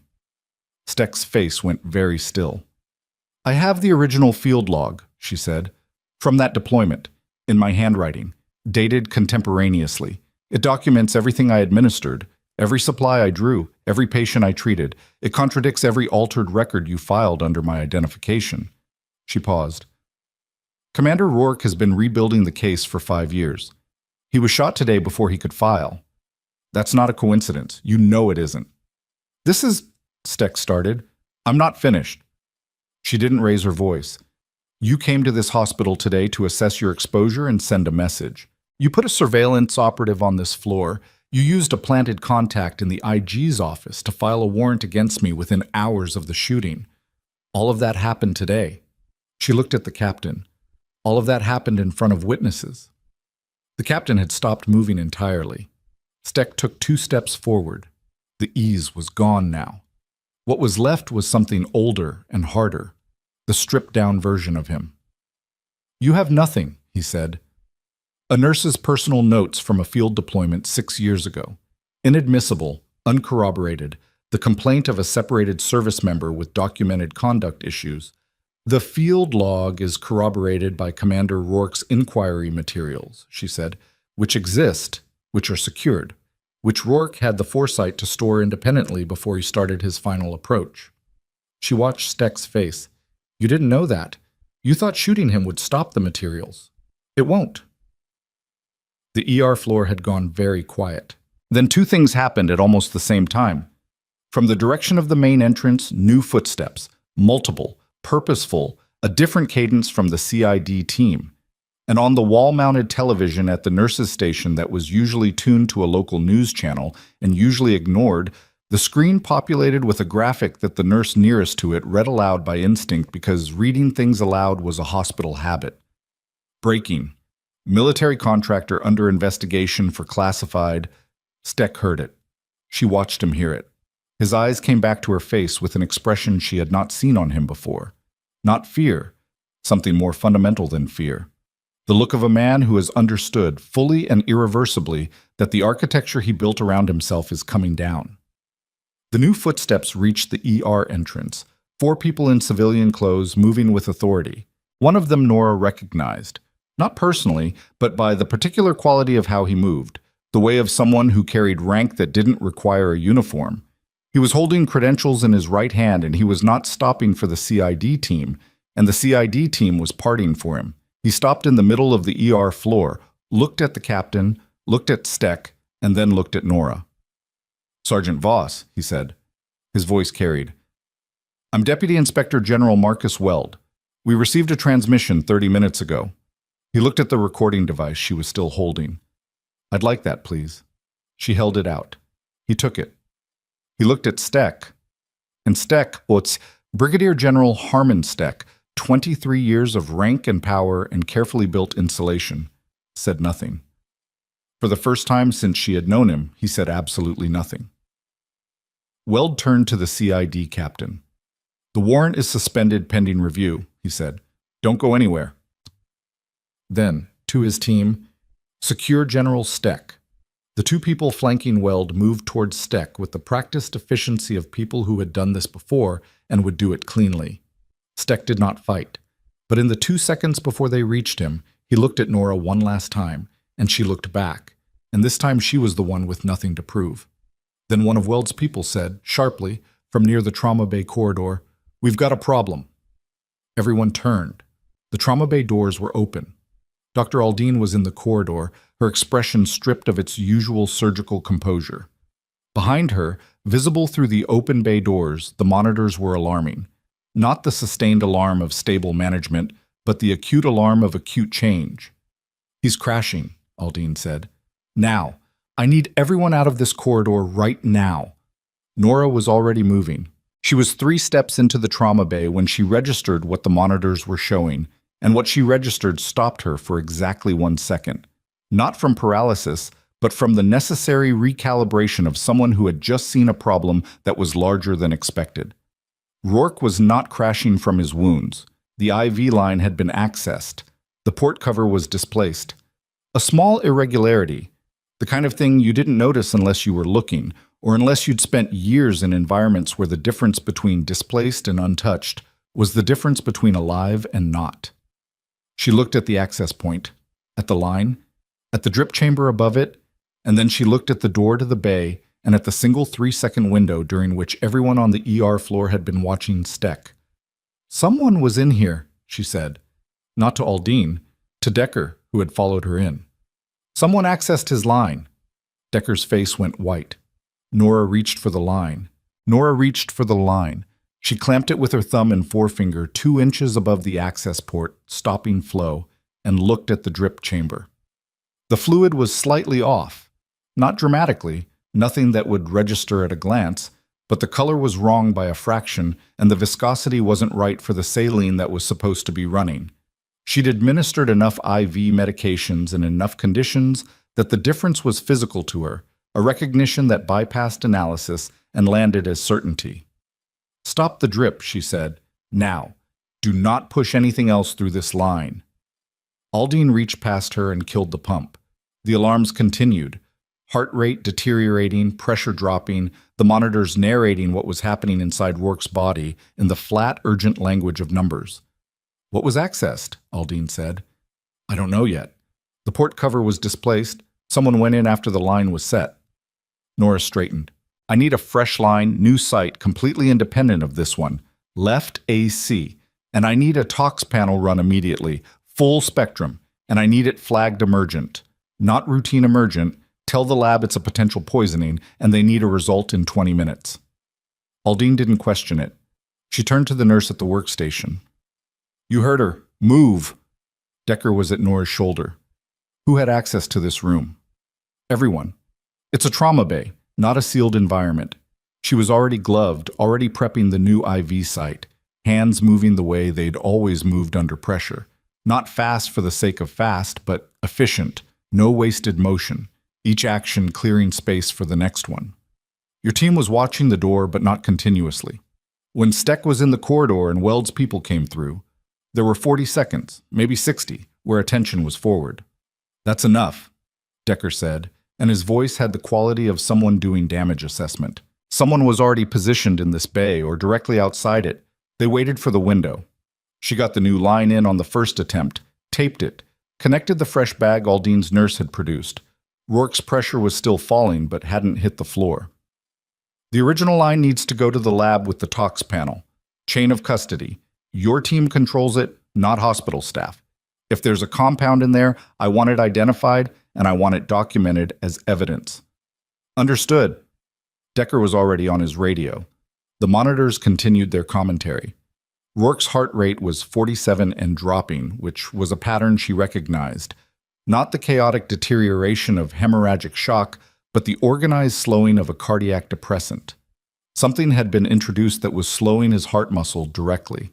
The differentiation mattered because the treatment was different. "Do you have atropine drawn?" she said to the nurse. "Yes." "Hold it. Don't push anything until I know what we're countering." She looked at the monitors. 44. 43. "If this is a calcium channel blocker at volume, atropine won't be sufficient and we'll have wasted the window." She thought. Beta blocker was possible, but the pressure profile was wrong. The pressure was dropping proportionally with the rate, which suggested calcium channel or a combined agent. Pull calcium gluconate, a gram IV push, new line only, and have glucagon ready. 1 milligram. If his rate hits 35, we push both without waiting for the tox. Aldine looked at her. "That's a clinical decision." "Yes," Nora met her eyes. "And I'm making it." There was a half second where Aldine could have pushed back and didn't. She turned to the nurse. "You heard her?" Rourke's rate hit 40 and stabilized there, a precarious equilibrium that could go either direction in the next 2 minutes. The room had the particular quality of everyone moving and nobody speaking because speech took space that was needed elsewhere. Nora watched the monitor, watched the waveform, watched the small fluctuations that told her whether the depressant was still ascending in his system or had peaked. Outside the trauma bay, she was peripherally aware of Weld's team executing. Voices in the corridor, the sound of someone being directed to move, Steck's voice once saying something she couldn't make out, and then going silent. The ER floor beyond the bay doors had transformed into something entirely other than an ER floor, and she could feel the hospital staff processing it in the particular way of people watching something that doesn't have a category. The waveform told her the rate had stopped falling. "He's stabilizing," she said. Not with relief, with the focused attention of someone who knew stabilizing was not the same as out of danger. "Rate's holding at 39. Pressure is," she checked the readout, 72/44. "It's not good, but it's not falling." "Whatever's in his system," Aldine said, "it's not going to clear without intervention. It'll clear with time and supportive care if we can maintain his output. The question is what the compound is and whether there's a second dose that hasn't hit his bloodstream yet." She looked at the original IV line, now disconnected and bagged for the lab. If they went in fast, they may have pushed a bolus. If they went in careful, there may be a depot somewhere. A secondary port, a port on a secondary line. She stopped. She looked at the central line catheter placed by Aldine 2 hours ago during the initial stabilization. Triple lumen, standard for a trauma patient requiring multiple access points. She looked at the secondary lumen, which had been capped since placement. The cap was not quite seated. "Check the secondary lumen," she said. Aldine moved to it, examined the cap, removed it carefully, and handed it to Nora. Nora looked at the interior of the cap under the bay's overhead light. A residue. Faint, barely visible, the ghost of something that had been introduced. "This is how they did it," Nora said. "They didn't contaminate the primary drip. They used the capped lumen, pushed a bolus directly in and recapped it. The primary line shows clean, the secondary lumen gets overlooked. Without a full tox panel and someone who knew to look, it reads as spontaneous deterioration." She looked at Aldine. This was done by someone who knows central lines. Medical training, Aldine said flatly, or close to it. She looked at Decker through the bay door. Whoever did this wasn't a civilian. This was placed correctly and deliberately. It wasn't opportunistic. Decker came in. The lumen cap needs to go to the lab with the line. Yes, and I need Weld to know that Steck had a medical-trained operative in this hospital. Not just surveillance, someone who could access a central line catheter and introduce a compound without triggering alarms. Someone on the hospital staff, Decker said. The word landed in the room and stayed there. Nora looked at the monitors. Rourke was at 41, pressure creeping up by millimeters. Alive, still. She looked at the bay doors, at the ER floor visible through them, at Belinda at the charge desk, at the nurses moving between bays, at the physicians and techs and orderlies who formed the functioning tissue of this place she'd spent 3 years being invisible inside. Someone in that tissue had accessed a central line catheter and tried to kill a man. Pull the access logs, she said. The bay has an electronic entry system. It logs badge scans. Every badge that accessed this room in the last 90 minutes. She looked at Decker. Give it to Weld. He was already on the radio. Outside, the corridor was controlled chaos of a specific kind, the kind that looked organized to anyone watching but was running on adrenaline and compressed time. Weld's team had Steck in one of the consultation rooms, door closed. The CID captain was in conversation with one of Weld's investigators at the end of the corridor, and from his body language he had arrived at the uncomfortable understanding that he had been used as a piece of someone else's machinery. Sato was visible near the nursing station, her phone at her ear, face neutral. Nora remained in the trauma bay because Rourke was in the trauma bay and was not yet safe, and also because she had no interest in being visible in the corridor while the institutional machinery ran its process. She'd been visible enough in the last hour. What she needed now was the monitor in front of her and the lab results she was waiting for. At 5:34 p.m., 47 minutes after she'd clamped the line, the lab called with a preliminary tox. Calcium channel blocker confirmed. Verapamil, high concentration, consistent with a deliberate bolus.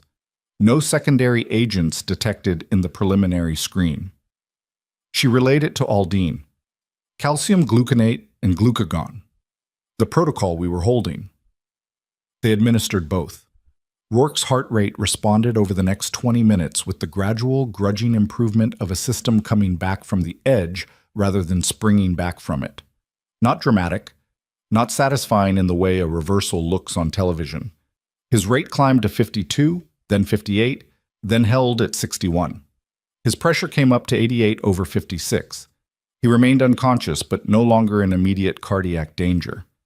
Aldine stood back from the bedside and exhaled once, a controlled breath that was the closest she'd come to expressing anything since the alarm started. He'll need the ICU, she said, but he's going to make it through the next few hours. Nora looked at Rourke's face. The fighting quality of his stillness was still there. She hadn't imagined it earlier. He was not done. I know, she said. She stepped out of the trauma bay. Weld was in the corridor waiting.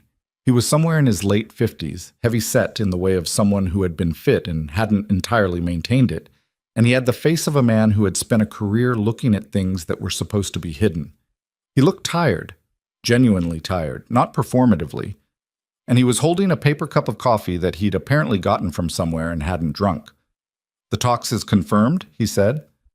Verapamil bolus through the central line secondary lumen. The lumen cap has residue. The primary line and the cap are both with your lab liaison. She stopped. Someone on this hospital's staff did it. The access logs will tell you who had a badge scan in the last 90 minutes. Weld nodded. We already have a name. He looked at her. Supply technician, 4-year employee, no prior flags. Steck's asset. Likely, he's in custody, talking more than we expected. Apparently he had concerns about how deeply he was in before today. Small mercies, she thought, and then thought that mercy was the wrong frame. It was just information, and information was useful. The recording from the bay floor, she said. Yes. Weld set down the coffee cup on the windowsill beside him. The transmission went to our secure server before your device transferred to us. The moment you pressed record, it started sending. We have everything from the bay floor and the supply room conversation with Sato. He paused. You were recording in the supply room. From the moment I got the 2-minute warning, she held his gaze. I needed to know that whatever happened next, there was a record that wasn't in Steck's hands. Weld was quiet for a moment. Sato had told you enough of the case that you knew the recording would be useful. Yes? She wasn't authorized to tell you that much. I know. She paused. Are you going to do something about that? He looked at her for a long moment. No, he said. I'm not. The consultation room where Steck was being held was 40 feet down the corridor.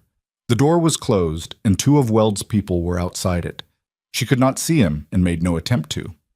What she felt, standing in the corridor with Rourke alive in the trauma bay behind her, and the case beginning to move, was not satisfaction. Not yet. Something less resolved. The specific exhaustion of a long tension releasing. 3 years. 3 years, 4 months, and some number of days she had stopped counting. Weld said, We're going to need your field log, the original. I'll provide access. I have conditions. He raised an eyebrow slightly. Chain of custody in my presence. Documented transfer. I want it returned after it's been copied, because the original has evidentiary value that a copy doesn't. She looked at him. And I want a formal written acknowledgement, signed by your office, that the log is being received as part of an investigation into the falsification of my service records. Not as evidence against me, as evidence provided by me. That's a reasonable request, Weld said. It is. He almost smiled. You've been preparing for this conversation for a while. About 3 years, she said. She left him in the corridor and went to find Sato. Sato was in the supply room again, which had become a kind of informal operations center over the past few hours. The kind of ad hoc arrangement that happened in the field, where you used the geography you had. She was compiling something on her phone, and she looked up when Nora came in with the expression of someone who had been waiting to see how that conversation went.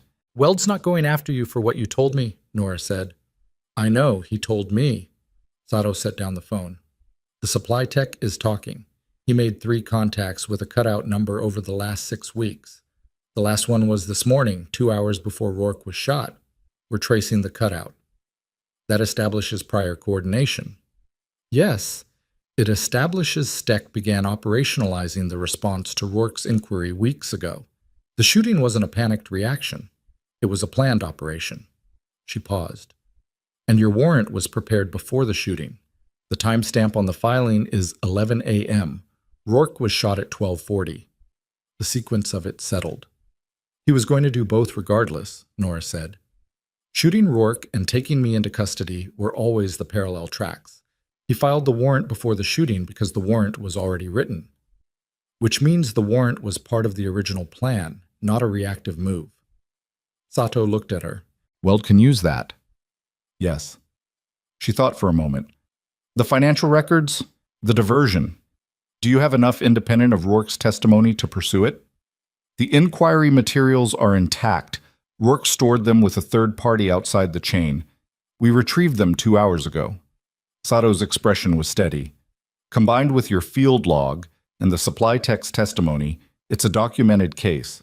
Rourke's testimony will strengthen it when he recovers, but it doesn't require him. Nora absorbed that. The case didn't require Rourke. The thing she'd been afraid of, that his death would end it, that all of this would die with him, wasn't the actual geometry. Rourke had built better than that.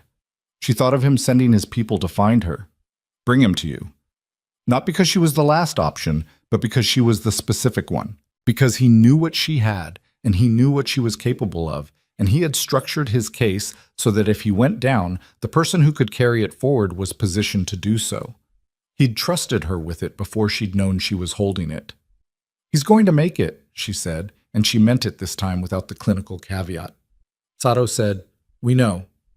Nora went back to the ER floor. The floor was not normal, could not be normal after the last 4 hours, but it was trying to approximate normal the way hospital floors always did, because the work didn't stop for anything.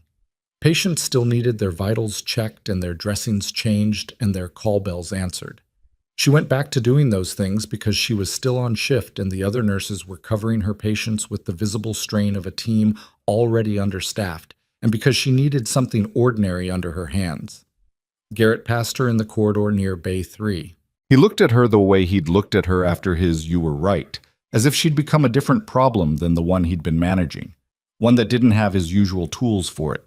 She didn't make it easier for him. She had already given him the 2 words, and that was sufficient. Belinda caught her near the medication room. Nora. She said it differently than she usually did, not the flat directive of a charge nurse tasking someone she'd already categorized. More uncertain. What? Can you tell me what's happening? A military investigation, Nora said, being conducted on this floor today. The hospital director has been briefed.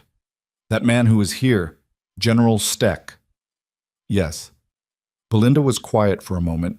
She was in her mid-50s, practical and overworked and not a bad person, but she'd never been a bad person. She'd just been someone who operated on the assumptions in front of her without questioning them, and the assumptions about Nora had been set before she arrived.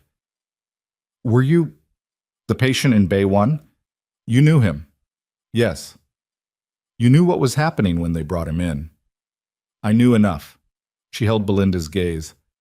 The complaints that were filed, the scope of practice flags, I'd like to address those formally.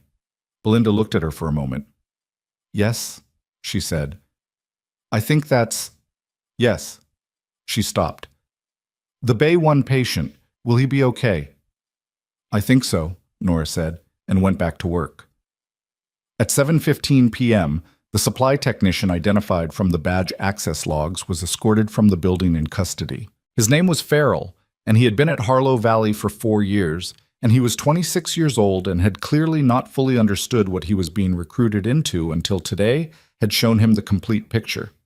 He looked pale and young, walking between Weld's investigators, and Nora watched him go from across the floor without satisfaction or pity, just the factual acknowledgement of a consequence occurring. At 8:02 p.m., Rourke was transferred to the ICU. His rate was 68, his pressure was 94/61, and he was beginning to show signs of coming up from sedation, purposeful movement in response to stimuli, the first tentative indicators that the anesthesia was clearing and there was consciousness underneath waiting to surface. Nora was there when they moved him. She walked beside the gurney through the corridor, not because she had a clinical role in the transfer, but because she had not been able to make herself be elsewhere at this particular moment. The ICU charge nurse gave her a look at the doors that was the standard professional. You're not on this unit. Look. And Nora gave her a look back that said, I know, I'll be outside. And the gurney went through the ICU doors and Nora stood in the corridor. She stood there for a moment. The corridor was quiet. A different wing of the hospital from the ER, less trafficked, the sounds muffled. Through the ICU's small window, she could see the team settling Rourke into the room, moving around him with the practiced efficiency of people who did this every hour.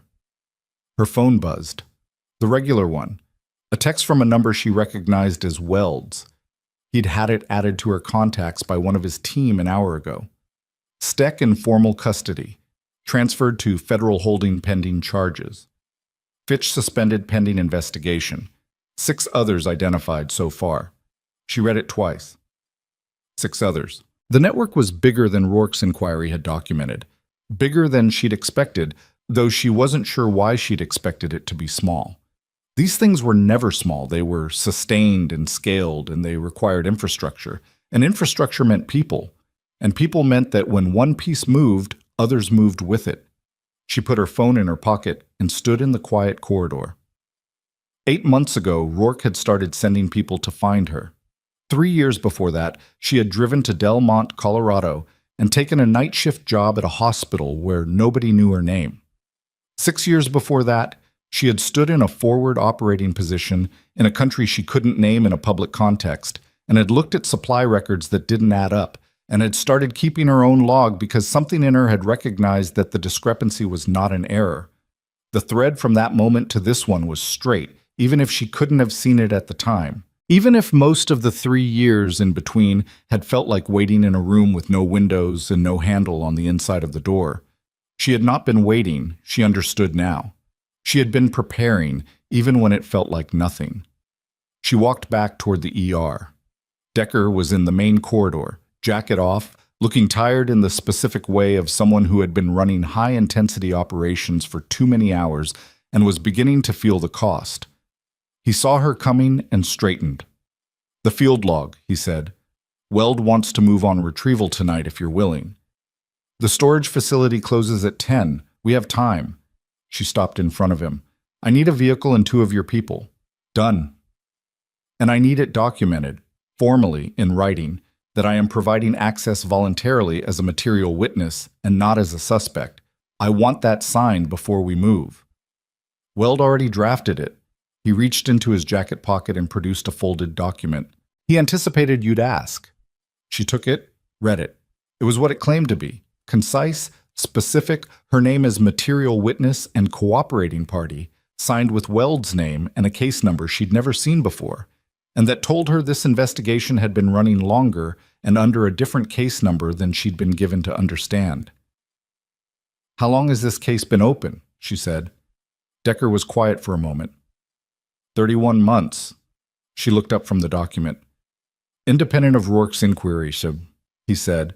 "We've been building separately. We had enough to open a case, but not enough to move on.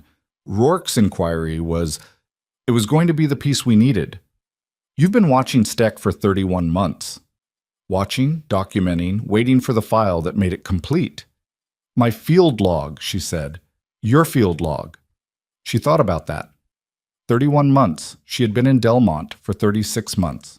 The investigation had been open for 5 of the months before that, which meant it had opened during the 18 months when she was in the undocumented space between the separation and her arrival here, moving from city to city with nothing resolved and everything unfinished.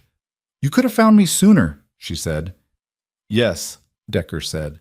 He said it without excuse or explanation, just the fact of it. "Why didn't you?" He held her gaze. "Because Steck was also looking for you, and finding you first would have been finding you for him." She let that sit. It was a reasonable answer, and she didn't entirely believe it was the only answer, but it was sufficient for now. There would be more conversations. She could see it ahead of her, formless but present. A significant period of debriefs and documentation and legal process that would require her to be other than invisible. The prospect of that was strange, not entirely comfortable, but not what she'd feared it would be. She folded the document and put it in her pocket with Rourke's note. "I need 30 minutes before we go," she said. "There's a patient on the ICU I want to check on." Decker nodded. She went to the ICU and stood outside the doors again, and through the small window she watched the nurses do their work. And inside the room at the far end, Rourke's monitors showed a rate of 71 and a pressure that was climbing with the stubbornness of a person who was not done. Her phone buzzed. She checked it. A notification from the hospital's internal system. She still had access. Nobody had revoked her badge, and in the chaos of the last 4 hours, apparently nobody had gotten around to it. The notification was a message from the nursing supervisor's inbox, sent to all staff, marked administrative. Effective this shift, all pending scope of practice complaints involving staff nurse N. Vassar suspended pending administrative review. Clinical staff are advised that this matter is under independent review by hospital administration.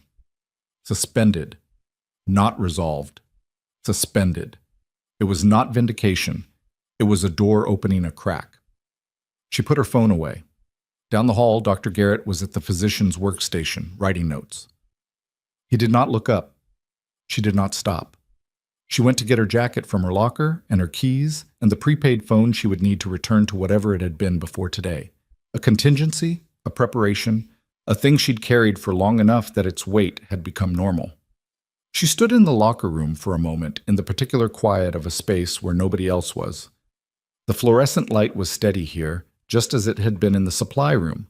She thought 6 others. She thought 31 months. She thought about the storage unit 12 miles outside Delmont and the notebook inside it, handwritten, dated, specific. The record she'd kept because keeping records was what she'd been trained to do, and because even when she didn't know what she was building toward, she had understood that precision mattered. She thought about Rourke's note. The original records are intact, she knows where. He had trusted her with that.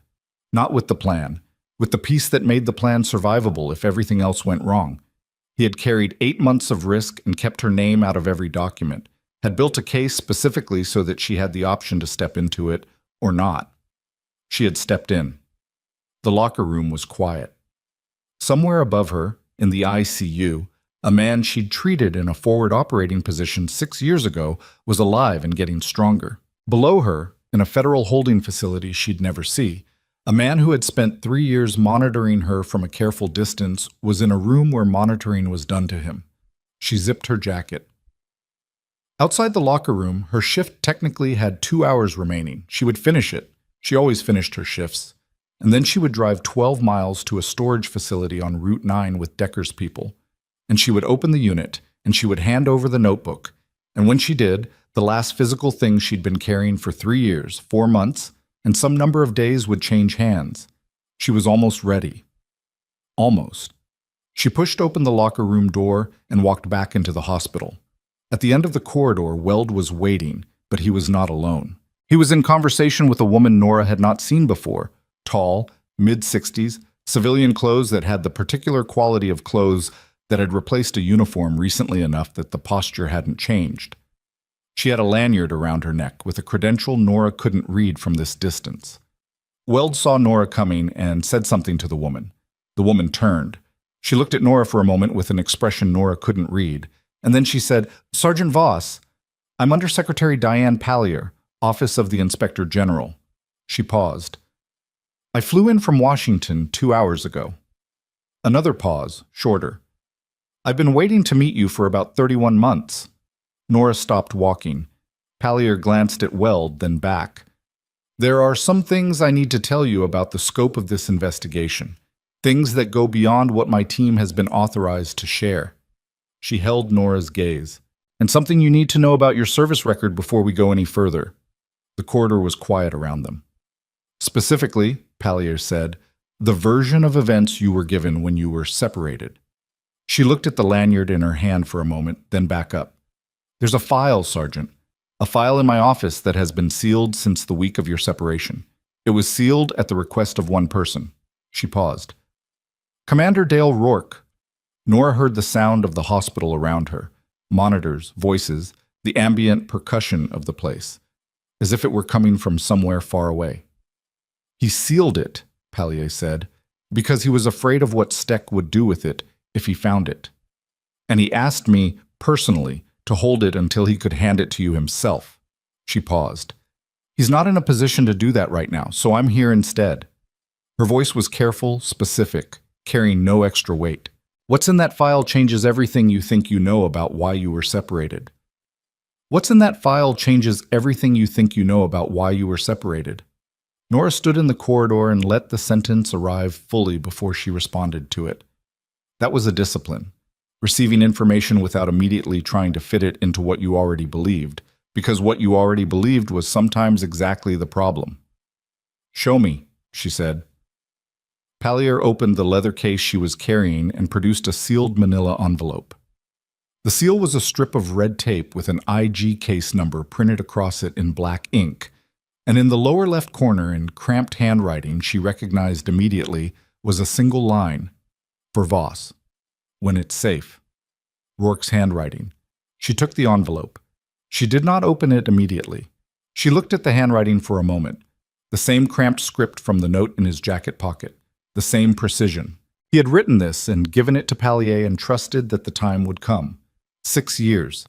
He had sealed it 6 years ago and carried that trust for 6 years without her knowing. She broke the seal. There were 3 documents inside.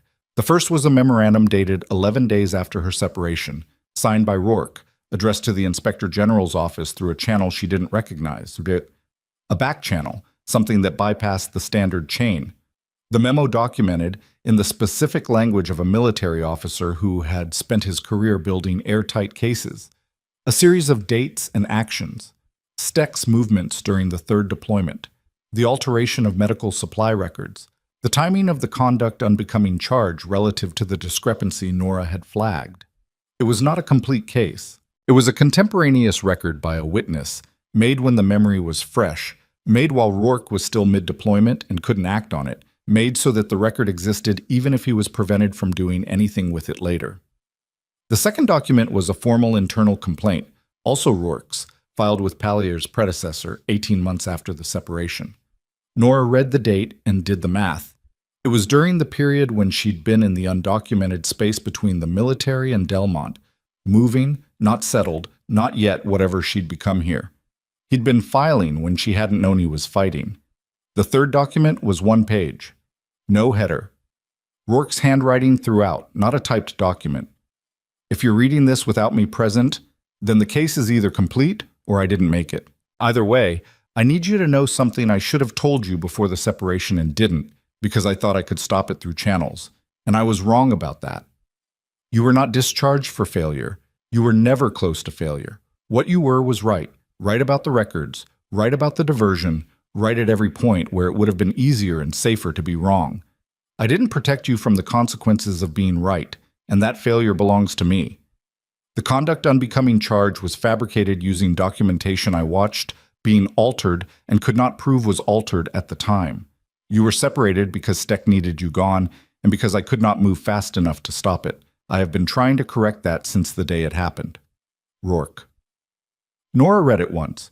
Then she folded it carefully along its original crease and put it back with the other documents and put the documents back in the envelope.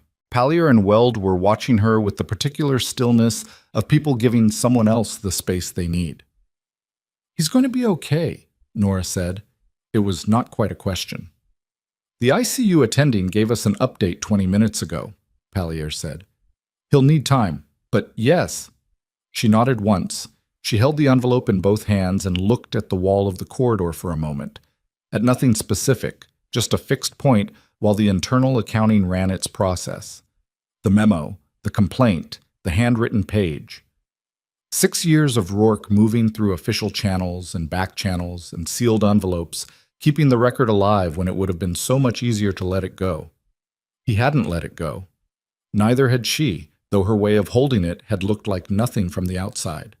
A quiet nurse in a mid-grade hospital, mopping floors, taking the bad shifts, keeping lists nobody asked to see. "The file," she said to Pallier. "The content of it, it establishes that the separation was retaliatory. Combined with your field log and the existing case materials, yes, unambiguously." Pallier's voice was careful and direct. "My office will issue a formal finding. It will include a recommendation for reversal of the separation record." She paused. "I want to be clear about what that means and doesn't mean. It corrects the record. It removes the conduct unbecoming citation. It does not give back the years." "I know that," Nora said. "I know you know. I'm saying it anyway because I want you to hear it from someone who has the authority to mean it." Pallier looked at her steadily. "What was done to you was a deliberate institutional act. Acknowledging it formally is the least this office can do. I am sorry it took this long." The corridor absorbed the apology. Nora didn't perform a response to it, didn't say it's fine or thank you or any of the things you said to smooth the moment over. She let it stand as what it was, true, insufficient, and the best that was available. "I'll be at the storage facility in an hour," she said. "The field log will be ready for transfer." Pallier nodded. "We'll have a team there." They left her in the corridor. She stood there for perhaps 30 seconds. Then she went to check on her remaining patients because she was still on shift and her remaining patients were still her responsibility. The next 3 weeks moved differently from the 3 years that had preceded them. Not better in a simple sense, more complicated actually, more abrasive in specific ways. There were depositions and formal interviews and 2 separate debriefs with Weld's investigators that lasted most of a full day each. There was a conversation with a military attorney who had been assigned to her case by the IG's office and who walked her through the reversal process with the methodical pace of someone who had done this before and knew that pace mattered more than speed. There was a period where she had no clarity on what came next and had to be in that uncertainty without resolving it prematurely, which was harder than the depositions. Steck was formally charged at 31 days. The charges were specific and multiple: falsification of military records, misappropriation of classified logistics funding, obstruction of a federal investigation, and conspiracy to commit assault, the last tied to the shooting of Rourke through the supply technician Farrell's testimony and the chain of contacts Sato's team had traced from Farrell back through 2 cutouts to Steck's personal staff. Colonel Fitch, who had signed Nora's warrant from the IG's office, was suspended and under separate investigation. 5 additional individuals within the military logistics apparatus were indicted on related charges. The 6th was cooperating. None of it was clean, none of it was fast. The legal process had its own gravity and its own timeline, and Nora had no control over it, which was uncomfortable in the specific way of handing something you'd carried for years to a system that would carry it on its own terms. She had to accept that, which was not the same as being comfortable with it. Harlow Valley administered its own process concurrently. The formal review of the scope of practice complaints took 11 days and concluded with a finding that Nora's clinical interventions on the 3 flagged occasions had been appropriate, documented correctly, and consistent with patient safety standards. The finding also noted, with the institutional understatement of official language, that the complaints had been filed without adequate clinical basis. Garrett did not apologize. She hadn't expected him to. He was reassigned to a different rotation, not disciplinary officially, but the hospital administration had clearly decided that some geographic separation was warranted, and Nora was not going to argue with outcomes. He was a good doctor in emergencies, and a difficult person to work near, and those 2 things were both true and didn't cancel each other out. She accepted the complexity of him and moved on. Belinda brought her coffee one morning, unprompted, and set it on the charge desk without making it a thing. Nora drank it, and they worked the shift and didn't discuss what had changed between them because discussing it would have made it smaller. Rourke was transferred out of the ICU at day 9. She visited him twice during his recovery, once when he was still weak, propped up and frustrated by the weakness, and once when he was closer to himself, sitting up, some of the color restored. The second visit was the one that mattered. He looked at her from across the hospital room with the expression she remembered from the field. The particular look of someone who was accounting for what had been spent and what it had bought. "I'm sorry I didn't stop it," he said. He said it the way his letter had been written, directly, without softening. "You tried," she said. "Not fast enough." "No." She sat down in the chair beside the bed. "But you didn't let it stay buried. That mattered." He was quiet for a moment. "The log, the notebook from the 2nd deployment. The IG has it. You kept it all this time." "I didn't know I was keeping it for this," she said. "I just knew I didn't want to forget." He nodded slowly. Outside the window, Delmont was doing whatever Delmont did on an ordinary afternoon. Clouds moving over the eastern range, traffic on the road below. The unheroic texture of a day that was not a crisis.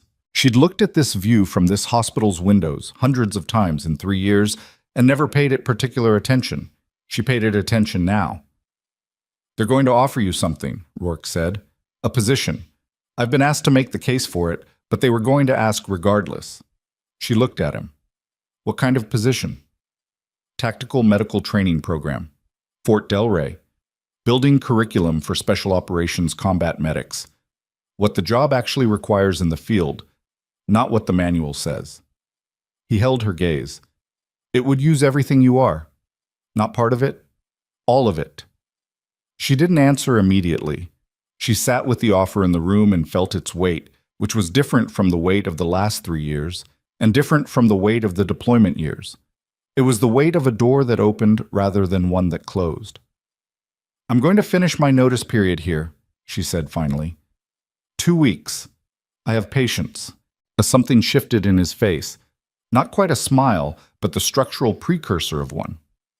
2 weeks, he said. "Then I'll consider it." "You've already decided," he said. She had.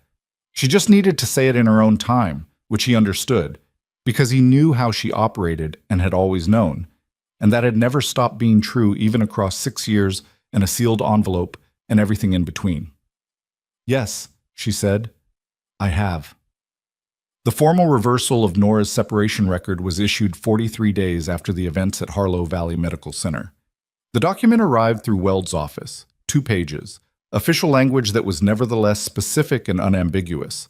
The separation was reversed in its entirety, the conduct unbecoming citation expunged, her service record restored to the status it held before the 3rd deployment. A separate commendation, issued through the IG's office, documented her role in the investigation and her actions on the day Rourke was brought in, the needle decompression, the IV line identification, the recording that had broken the case open.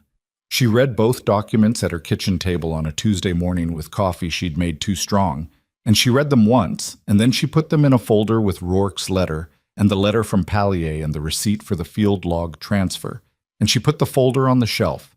She didn't cry.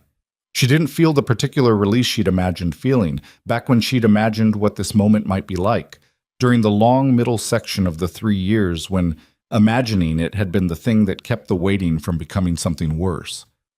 What she felt was quieter than that and more durable, the specific settling of a thing that had been off balance for a long time finding its level. She thought about this woman who had driven into Delmont 37 months ago with a storage unit key and a prepaid phone and a handwritten notebook and the knowledge of what she'd seen and no clear path to making it matter. That woman had been careful and patient and had not let herself be made small by the people who tried to make her small, had bent without breaking, which looked like the same thing from the outside but wasn't. She thought about what Pallier had said. It does not give back the years. True. She wouldn't pretend otherwise, and she didn't want anyone else to pretend on her behalf. The years were spent and accounted for, and they had built something. The notebook, the 2 phones, the capacity to stand in a hospital corridor and face down a man who had spent 6 years holding institutional power over her without flinching and without folding. She had not been waiting for rescue. She had been building the thing that made rescue unnecessary. On her last shift at Harlow Valley, she did what she always did. She showed up, she did the work. She took the difficult cases without being asked. She mopped when mopping needed doing. She did not make it ceremonial. The patients didn't know it was her last shift, and they didn't need to. What they needed was competent, present care, and she provided it with the same quality she'd provided it every other shift for 37 months. At the end of it, Belinda walked her to the door. Not officially, just happened to be heading that direction at the same time, which was the kind of graceful fiction that Nora appreciated. "You were good here," Belinda said at the exit. "I know," Nora said. Belinda laughed. Surprised, genuine. And Nora smiled, which was less common on her face than it should have been, and felt like something that might be corrected going forward. She walked to her car. The night was cool, the Colorado range dark against the darker sky, the air with that particular quality it had at elevation, thinner, cleaner, the kind of air that made you feel like you were getting more than you'd paid for. She sat in the driver's seat for a moment and didn't start the engine. She had spent 3 years making herself invisible. Not from weakness, she understood that now more fully than she had at the time, but from the specific discipline of a person who knew that being seen too early, in the wrong context, by the wrong people, would end the work before the work was done. She had moved through the margins of a place that never quite recognized what it had. She had been spoken to like furniture and passed over and filed away, and she had used every minute of it. That was over now. Not because she'd been rescued, because she'd built the case herself, piece by piece, in a storage unit 12 miles outside a mid-sized Colorado city, in a notebook that nobody had thought to look for because nobody had thought she was worth watching that closely. They had been wrong about that. She started the engine. Some people are overlooked because they have nothing to offer. And some people are overlooked because the people doing the overlooking are not paying close enough attention. The difference between those 2 things is everything, and it takes exactly as long as it takes to become clear. But it does, eventually, become clear. Nora Voss pulled out of the parking lot of Harlow Valley Medical Center for the last time and drove toward whatever came next with both hands on the wheel and nothing unfinished behind her.